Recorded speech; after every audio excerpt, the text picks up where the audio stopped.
Okay, so here's the backstory. My soon-to-be ex-wife was my high school sweetheart.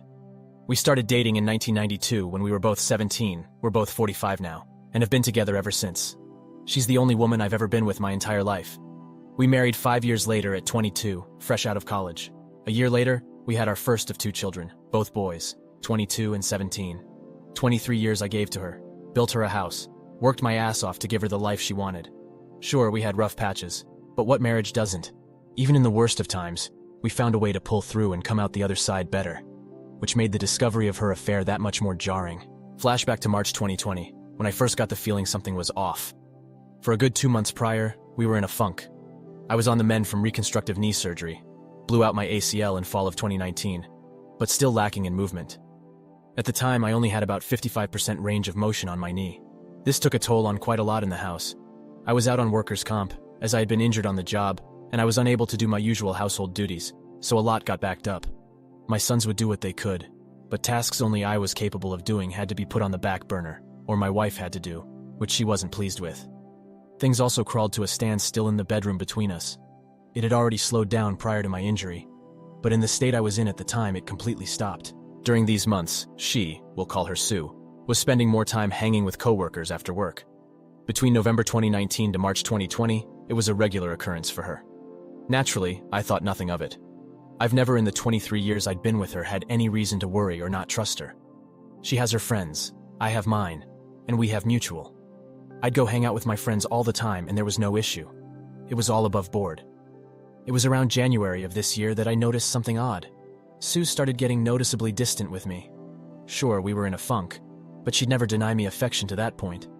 The usual hugs and kisses she'd give me came to a halt. Her phone was attached to her hand long before my suspicion grew, but she'd always share and show me things she'd discovered on the web. DIY ideas and recipes on Pinterest, memes, all kinds of stuff. But she was now being guarded about her phone. Even her interactions with me became more snippy, as if she couldn't be bothered. So we're now in March. COVID has arrived and New York City is locked down. Our chosen careers fall under the essential designation, so neither of us have to work from home. I'd just been recently cleared to return to work after 5 months on the shelf, and I was eager to get back after it, as 5 months on my ass rehabbing my knee and not being able to do physical stuff drove me nuts. For context, I enjoy physical activities. I'm an avid martial artist, and I'm typically in the gym 4 days a week, on top of all of the home projects I did. Within a week or two of the lockdown, my soon-to-be ex-wife alerts me that she's going to have to start putting in extra hours. Again, I think nothing of this because of her field. Of course, I was under the assumption it'd be every other day. But no, it was every day. And not just an hour or two. She'd come home 3 or more hours later and go straight to the shower, spend a little time with me, a little time with our 17-year-old. Our 22-year-old leaves with his girlfriend crosstown, and then go to bed. As I'm able to support myself on my knee better, we started getting intimate again. But as you'd probably guess, she wasn't mentally or emotionally present for it, which I noticed quickly. So by early April, the picture started getting clearer to me. All of the signs were pointing to the idea that she was having an affair. That's when I decided I needed to find answers. So I scoured the internet on things I should be looking for.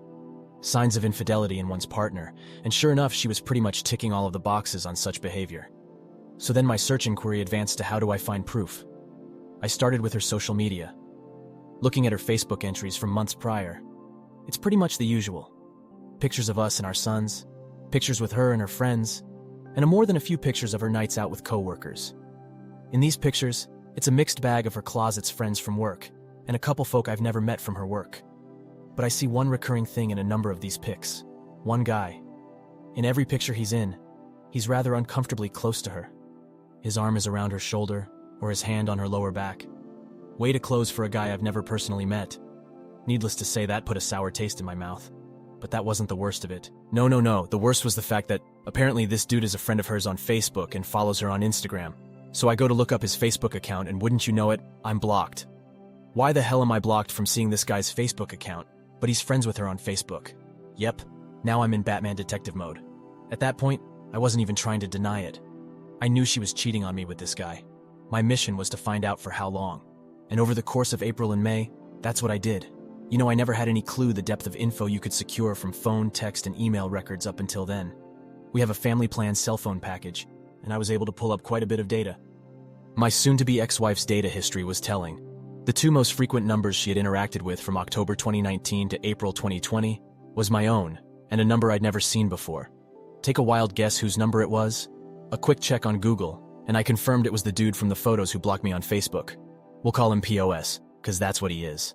Again, the picture becomes even clearer at this point, but a lot of their messages and texts were disjointed, which meant she was deleting a lot of them.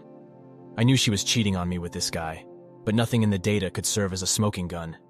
I needed more evidence. It's at this point that I tell my best friend Oz what I had found.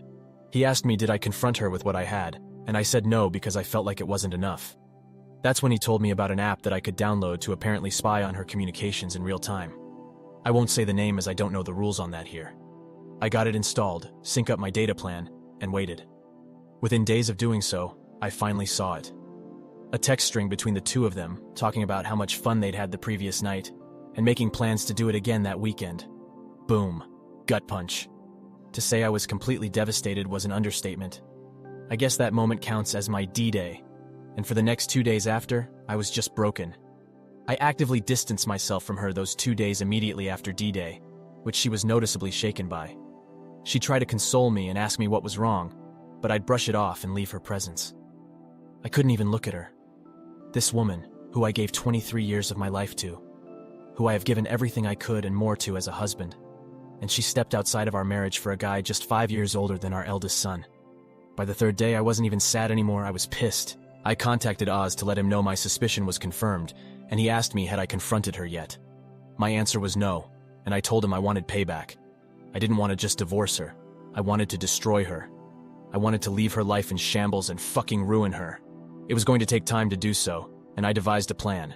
In my readings and research on infidelity, I had saw a quote that resonated with me that went, "The enemy of infidelity is unpredictability," or something to that ilk. That was going to be the basis of my plan. I was going to make her life hell on wheels, while also secretly planning my exit strategy. So we're now in early June, and I've still got the app installed. Pretty much every night, I'm gathering as much data as I can, seeing their back and forth messages. They're talking like it's a full-blown relationship they're in. Sexting, lovey-dovey romantic stuff, nudes, the whole freaking bag. At that point, I had stopped looking at any of it. I was just collecting info and cataloging on my private FPS server. Meanwhile, I start doing things out of the ordinary. I start going out at odd times. I start coming home even later than she does. In her presence, I'm on my phone a lot more than usual, and when she asks, "What are you up to?" I just simply say, "Just stuff," and put my phone away. I'd also change my login info on everything, so she couldn't access any of my stuff. Mind you, for our entire marriage, we'd never hid anything from each other. But right around I'm assuming the start of her affair, she changed her password on Facebook, as well as on her phone, stating she had to because of the security breaches in recent months. Yeah, really nice cover for hiding your affair from your husband. Anyway, I'd clued Oz in on my plan, as well as telling my older and only sister and 2 more of my closest friends what was going on. These are people I trust with my life, and I swore them to secrecy. For context, Oz and I have been friends since we were kids. The other of our friends, Joey and Nina, we've known since high school. Make note of Nina, she comes into play down the road. July comes and my soon-to-be ex-wife is in full paranoia mode. She's texting and calling me a lot more frequently now, asking me if I'm going to be home when she gets home. When am I coming home while she is and I'm not? Asking me what am I up to, the works. I can see the seed planted in her head the month prior is starting to sprout, especially in her communication with POS. She's confiding in him her doubt and confusion, telling him that I'm getting cold and distant. The fucking nerve of this woman. In the interim of these interactions with POS, she suggests that maybe they should stop meeting up at our house because she has no idea if I just show up, confirming that yes, she's had this fuckwad in my home. Thanks, Sue. POS asks her in that specific communication if she was worried about me potentially cheating on her, which actually pissed her off. I can't even begin to describe the level of joy and how many laughs I got out of reading that exchange. My cheating wife arguing with her affair partner over if she's mad her husband could be cheating on her. Oh, the freaking irony. Now bear in mind, I'm not hooking up with anyone. When I leave, I'm usually at Oz or Joey's throwing back some booze, watching fights and spending time with my bros, or at my big sis house hanging with her and my brother-in-law, who's like an older brother to me. My sis is 52, and her hubby is 58. She had told him about my soon-to-be ex-wife's infidelity, but not of my plan. Couldn't risk it as he's a bit of a blabbermouth. We'll fast forward now to October. That's when things seriously picked up. I've been in my faux affair for 3 months now, and Sue is hyper-aware of the fact that I'm actively pulling away from her. It's been as long as the day I enacted my plan until the day she confronted me, October 20th, 2020, that I'd even touched her. No hugs, no kisses, no initiation of intimacy, nothing. Not like she needed it. She was still fucking POS, just at his place or at motels. So that afternoon she calls me at work, which wasn't rare before all this began, but certainly hadn't happened in a while, and asked me to come straight home after work, saying she had something important to tell me. I'm not gonna lie to you all. I half believed she was going to come clean about her infidelity, but she of course didn't. Instead, I get home to her asking me was I unhappy with her. The freaking nerve. She cites the fact that I've been spending way too much time away from home. I don't show her affection anymore, and our sex life has completely died. She tells me she's worried I'm pushing her away because I was resentful of how she treated me the months I was rehabbing my knee, and then came the punchline. She fucking asked if I was cheating on her. Folks, I fell out on the floor laughing hysterically.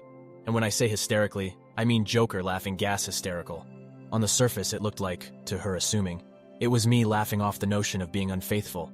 But it was, of course, actually me laughing at the sheer irony of what was happening in front of my eyes. I'm tearing up, pounding on the floor in complete hysterics for a good 2 minutes before I compose myself enough to answer. I sit up and look her in the eyes for the first time in months, shaking my head. But I don't give her an answer.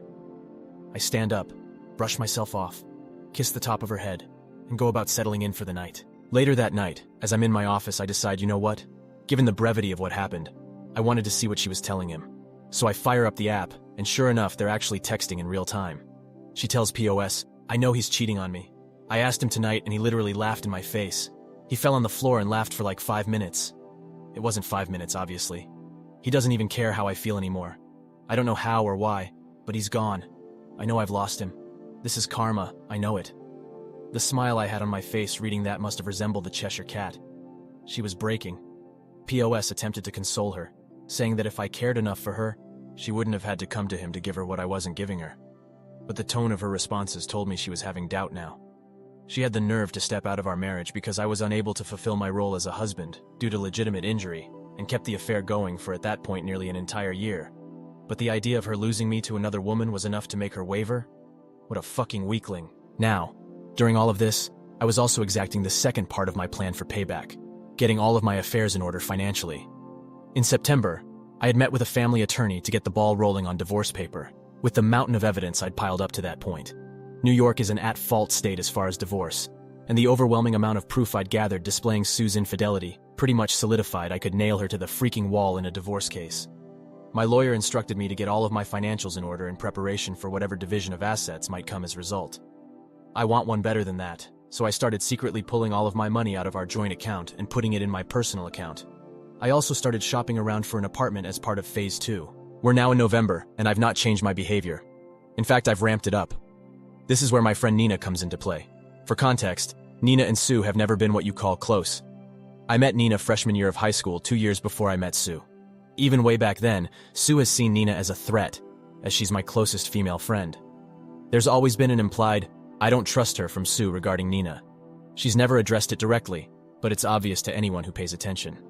Conversely, Nina's never been a big fan of Sue. Early in me and Sue's relationship, Nina called to attention to me how Sue was pretty much imposing herself into our little square of friends, whereas I didn't do the same with Sue's set of friends. That irked Nina because she knew why Sue was doing it. Her. Among Sue's circle even now, there are no male friends, aside from POS. Whereas Nina is the only girl in my square. Nina had been stuck overseas due to the virus and finally returned to NYC November 3rd. Oz, Joey, and I decided we were going to celebrate her return with a night at Joey's house for dinner and drinks. There was only 5 of us, Oz, Joey, Joey's wife, who is also Nina's sister, Nina, and myself. Sticking to CDC guidelines, we take the corona very seriously. Nina, being the evil mastermind she is, comes up with an evil idea to trigger Sue. She suggested we take some photos in the same vein of the photos I discovered of Sue and POS months prior, and post them to my Facebook. And that's just what we did. It wasn't until the 5th that Sue got wind of it, as I'm guessing a few friends noticed my updates and saw how uncomfortably close I was with Nina. This really fucked her mind up, because she still believed I was cheating, and I can almost guarantee she wanted to accuse Nina, but she knew that Nina had been stuck in Europe for the majority of the year. Still didn't stop her from attempting to dress me down that night for being so, as she said, handsy in the pics. I saw this as a golden opportunity to deliver the lead jab for my knockout blow. I say, So what about the pics with you and POS from last year? He was pretty handsy in them. But did you see me get bent out of shape over it? Deer in headlights. It was the first time I even mentioned the dude's name throughout all of this. The hamster wheel in her head started reeling in real time as she tried to explain away those pics. To that point, she hadn't even known I saw them. That's how little I use Facebook. When I actually do post something, it's like an event to people, which is why the pics with Nina specifically got so much traction among our circles. And explain away she did. He's that way with everyone. He's just a really friendly guy. I can see how it looks, but there's nothing there. I'm sorry if those pics hurt you. I'll delete them. No. The pics aren't what hurt me. The year you've been fucking the dude whilst lying to me that you're working extra hours and hanging with friends is what hurt me. But vengeance, as Lieutenant Commander Worf from Star Trek so famously said, is a dish best served cold. From that night, Sue was being extra specially clingy and attentive to me. Like, annoyingly so.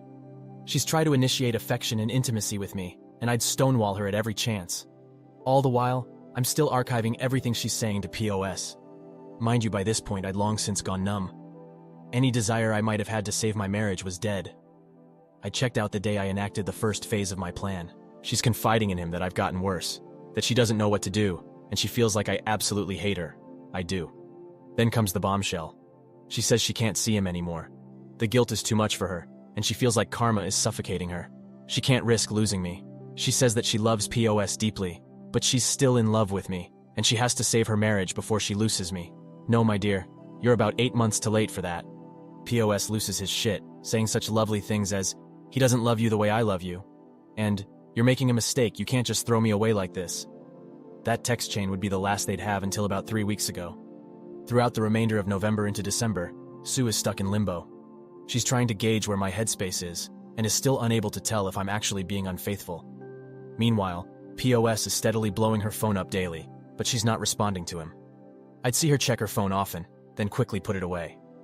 Meanwhile, phase 2 of the plan was now officially complete. The divorce papers were done.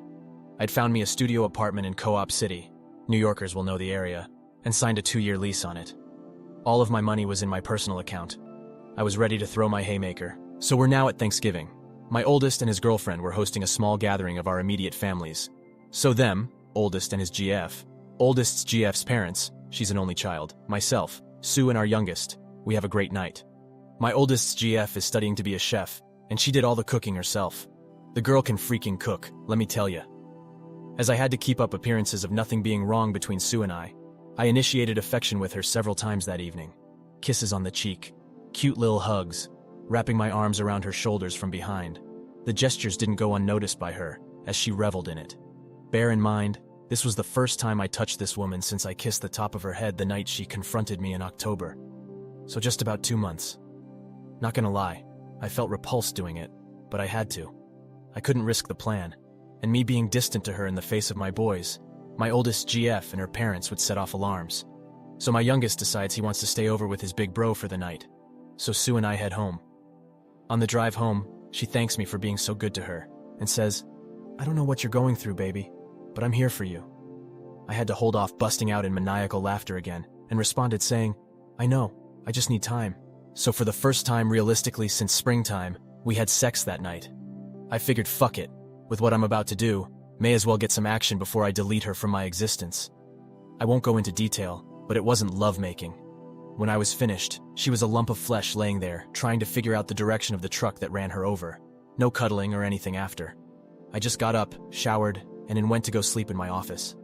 To her confusion, though, I used a condom. First time 2 damn decades I did. She was definitely perplexed by it, but she didn't ask questions. Sure as hell wasn't going raw in her knowing that she'd been doing so with POS for months at that point. I wake up the next day and check my handy-dandy spy app, and for the first time in weeks, she responded to POS. Dude went full novella. He professed his love for her, said she was wasting her time trying to rekindle a flame in me that died, that she'd been in a prison with me for 23 years and deserved to experience the love and affection of a man who would cherish her. Mind you, this dude is 27 freaking years old, 5 years older than our oldest son, and he's that sprung on a 45-year-old married mother of 2? What a grade A high-quality simp. She chose to blow up our marriage and destroy the home we'd built for this dude? Pretty boy with a soft side? Ha! She responded saying pretty much the same thing she said when last they talked, that she loves him and enjoyed their time together. But she can't lose me. I'm still the love of her life, but she'll always have a place for him in her heart. That they can still be friends if he chooses, but the physical relationship between them is over. He begged her to see him one last time that week, and yep, you guessed it. She said yes. One more for the road, right? Who am I to say anything? That's what I did to her the previous night. Of course I added all of that to the archive I'd compiled. December 4th is when Phase 3, the final phase of Operation Shinobi Ghost, started. The divorce papers were in hand. My new place of residence was set up. Now I had to slowly start moving my stuff out of the house. But first, I had to break the news to my boys. I called my oldest to the house that Friday night, had them join me in my office and laid everything on that table. Not the specifics, but that their mother had been cheating on me for over a year, and I was going to be filing for divorce soon. My 17-year-old was especially shaken up by this, because he himself had recently experienced his first taste of infidelity. Yep, his first girlfriend had cheated on him just 4 months prior. Seeing his heart broken a second time at the idea that his own mother was capable of doing this hits him hard. My oldest took it a lot better, and suggested taking his brother in to live with him until this blows over, to which I agreed. We packed up some of his stuff and he asked me was I going to be okay? I told him, yes son, I'm going to be alright, and so are you. We're going to be alright, I promise. And then they were off. The hardest part was now over, and it was now time to arm the nukes. Over the next few weeks, day by day, Oz would help me get a little of my most sensitive stuff out of the house. Gave him a list of all of the definite stuff to grab while Sue and I were at work, and left him the spare key. This was all stuff Sue wouldn't notice was missing unless you told her it was gone. I'd also gotten a new phone and phone number, and told everyone who needed to know, Oz, Joey, Nina, my boys, Big Sis, and my mother, my new contact info. Meanwhile, I'm keeping up the rows with Sue, and she's none the wiser, trickling bits and pieces of affection to her just to keep her off of the trail, whilst she's still in contact with POS. Not to the extent that they'd been prior, but there's still an emotional thing happening. The fog is faint, but it's still there. All the while I gather everything, and I do mean everything. Every bit of data I've archived since I started the plan. Call logs, texts, pics, emails, everything, and start making printouts. Folks, I must have spent over $1,500 on Staples supplies, printer ink, paper, binders, the works. And I cataloged everything in order, from the beginning of the affair until that last bit 2 weeks ago, December 16th in the binders, 14 of them. I then put each one in a box and gift-wrapped each, addressing them to various people. My mother, my father passed 7 years ago, her parents, her 2 sisters, her brother, her HR department. Did I forget to mention POS works for the same company, and there's an expressed rule against intercompany relationships because of the nature of what she does. Several of her friends, POS and POS's parents, lugged all of those freakers to the post office and shipped them all out December 16th. Estimated time of arrival for delivery, December 22nd, 24th. Perfect. So we're now at Christmas Eve. Sue comes home around the usual time, no idea if she'd seen POS. I'd stopped tracking her on the app the 18th. Figure I'd gotten all the mileage I needed from it. As per usual, she showers, hangs out with me a bit. I blow her back out on the living room couch. I know, I'm a freaking a-hole. And she turns in for the night. The final phase was upon me at long last. The nuke I'd been arming since June was finally about to be launched. In the middle of the night, I woke up and wrapped up one of the 3 remaining binders, with the divorce papers taped to the inside cover, and set it on my side of the bed with a note that said Merry Christmas on it. Next to it, I left my old phone and the business card of my lawyer. I packed up the remainder of my most needed items, enough to fill 2 backpacks, and I left my home that I spent 23 years in for the last time. That, my friends, was 1 week ago. To Sue, I am completely off the grid. Gone. Shadow ghosted. She's blocked on Facebook, but still hasn't blocked me for some reason, so I'm keeping tabs on the fallout. It's absolutely glorious. My packages have reached everyone I sent them out to, and Sue is getting crucified. Her youngest sister completely dressed her down. Both of her parents have condemned her. My mom absolutely destroyed her. Like, holy shit, I know my mom has a mean streak, but the things she called Sue were unfreaking holy. She's been frantically trying to find out if anyone knows where I am, but those that do aren't saying a word. All over her Facebook feed, she's desperately trying to reach me, because I'm guessing she knows I'm likely looking. But I'm not saying a freaking word to her without my lawyer present. That'll be the next time I share oxygen with her. She's got no way of spinning the narrative to paint me as the bad guy, because I've exposed her to everyone who matters to her. And from a mutual friend who works in the same company as her, she and POS apparently are being put on administrative leave as of tomorrow. So yeah, chances are she'll be going into 2021 unemployed. As for the final 2 binders, well, One has been turned over to my lawyer as my final bit of evidence for my impending divorce, and the last one I put in my storage unit to be burned in Joey's fire pit when the divorce is final. Do I feel guilty about this? No. Not even in the slightest. 23 years I did right by this woman. I gave her the home she wanted. I gave her the family she wanted. I gave her the life I felt we both deserved, and I loved her unconditionally. Never have I faltered. Never have I strayed. Never have I even entertained the notion of breaking my vows. When an issue came up that I felt was affecting our marriage, I came to her and told her, and we sorted it out as best we could. She opted to find comfort in another man's bed. Rather than come to me and say she was unhappy with our sex life at the time, she decided to step out with a young punk who gave her the tingles. So no, I have no sympathy for what I did, or for her. She can burn in hell for all I care. The most I stand to lose is my house, a car, and maybe a couple $100 a month in alimony. But seeing as the divorce is filed under the statute of adultery and NYS is at fault, that might get waived with the insurmountable amount of evidence I've provided. As far as I'm concerned, she's dead to me and I'm never looking back. Now for the top comments. A dish is best served cold, but this dish is fucking freezing. Congrats, dude. This was a good read. But I do think you need to keep those remaining binders as a memory of how you utterly destroyed this cheating bitch. Thought about keeping the last one, but I honestly want no memory of this succubus. Wow. Just wow. I'm younger than your marriage was, so I may not have the slightest idea of what you're going through. But I can see you're one tough man who sticks to their principles. My mom never married after my dad died 17 years ago. I never understood why until now. When you love someone so much, it must hurt like a bitch to see them gone. And you retaliating in such a manner showed me how much you loved her, in such a twisted but pure way. I might not agree with your methods, but again, I quite literally have less than half of your life experience. Others have to take you as an example. You're awesome, man. I really get sad when I see a man begging his cheating wives to stay with them, because if they do like you did, she will beg them to stay. Thank you all for taking the time to listen to this story. The update will be uploaded shortly. Like and subscribe to get notified. See you in the next one. Take care.